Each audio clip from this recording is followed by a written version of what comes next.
Mesdames et messieurs, bonsoir. Il est temps de vous informer.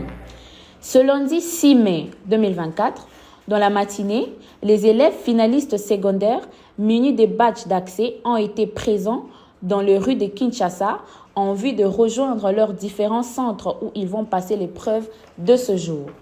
De ce fait, le ministre de tutelle Tony Mwaba a donné les go de ces épreuves à l'Institut Lumumba à Kinshasa. Notons qu'après la dissertation, ces finalistes secondaires vont être soumis dans le prochain jour au jury oral et pratique. Participation aux épreuves certificatives 2024.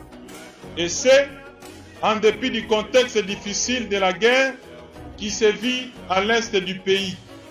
Les épreuves hors session connaîtront la participation de 952 334 candidats inscrits à la dissertation pour le cycle des humanités. Le président de la Commission de l'Union africaine, Moussa Faki Mahamat, a vigoureusement condamné l'attaque meurtrière perpétrée contre des camps des déplacés à Goma, dans la province du Nord Kivu, en République démocratique du Congo par le M23. Le président de la Commission de l'Union africaine exprime sa profonde tristesse face à cette tragédie et présente ses condoléances les plus sincères aux familles des victimes, le gouvernement et au peuple de la République démocratique du Congo.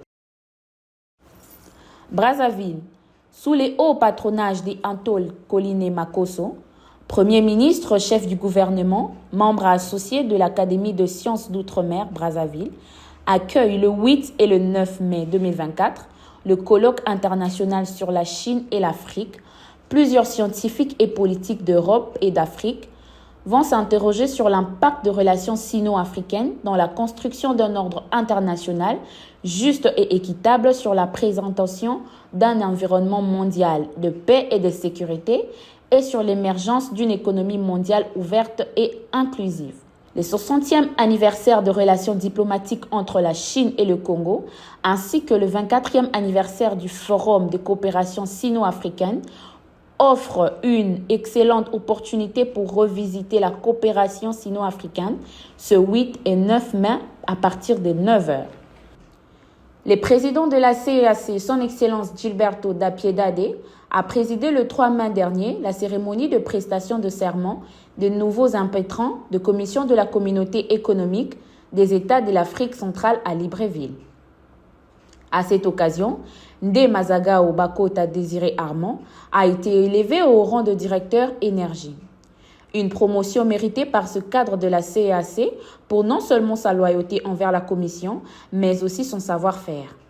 Ceci se démontre par la déclaration du numéro 1 de la CEAC, son Excellence Gilberto, qui n'a pas manqué de mots pour faire des éloges au désormais directeur énergie, soulignant ainsi ses efforts incessables et son dévouement sans faille dont il fait montre. Le 2 mai 2024 dernier, s'est tenu dans la salle Perle de la paroisse Sainte-Anne de la Gombe, en présence du directeur général de l'OCC, Étienne Chimanga Mutombo. Les directeurs chefs départements généraux ont assisté au module dédié au comité de pilotage du système de management de la qualité. Cette formation est consécutive à la phase 2 de la mission de l'expert marocain Karim.